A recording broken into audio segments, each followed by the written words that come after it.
গ্রামের মাঝখানে একটা বটগাছ। এই গাছের নিচেই বসে থাকে দুই বন্ধু, রফিক আর করিম। তারা ছোটবেলা থেকেই বন্ধু।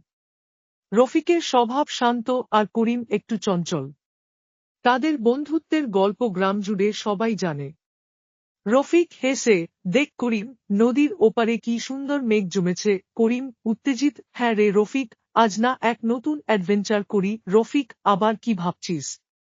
আগের বার তো তুই গাছে উঠে নামতে পারছিলি না।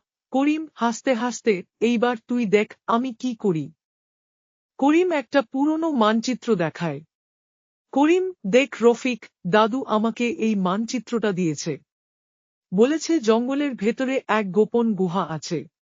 চল ওটা খুঁজে বের করি। রফিক, তুই আর তোর দাদুর গল্প। আচ্ছা চল, দেখি কি বের হয়। দুজন মিলে জঙ্গলের দিকে হাঁটতে শুরু করে। পথজুড়ে পাখির ডাক আর ঝোপঝাড়ের শব্দ। অবশেষে তারা গুহার দরজায় পৌঁছে। দরজার সামনে অনেক ধুলো জমে আছে। করিম, ওরে, এই তো গুহা। বলেছিলাম না আমি ঠিকই খুঁজে পাব। রফিক সতর্কভাবে, কিন্তু ভেতরে ঢুকুক কিভাবে? করিম একটা লাঠি দিয়ে দরজার ধুলো পরিষ্কার করে। দরজা খুলতেই একটা ঠান্ডা বাতাস বের হয়। তারা ভেতরে ঢুকে দেখে প্রাচীন দেয়ালে নানা ছবি আঁকা। করিম দেয়ালের একটা ছবি দেখে চিৎকার করে। করিম, দেখ রফিক, এখানে তো আমাদের গ্রামের বটগাছের ছবি আঁকা। রফিক, আসলেই তো। আর এই দেখ, এখানে কিছু লেখা আছে। করিম, এই লেখাগুলো দাদু বলেছিলেন। এগুলো নাকি গুপ্তধনের সংকেত। রফিক, তাহলে মানে এই গুহা আমাদের গ্রামের ইতিহাসের অংশ। গ্রামে ফিরে রফিক আর করিম সবাইকে গুহার কথা বলে।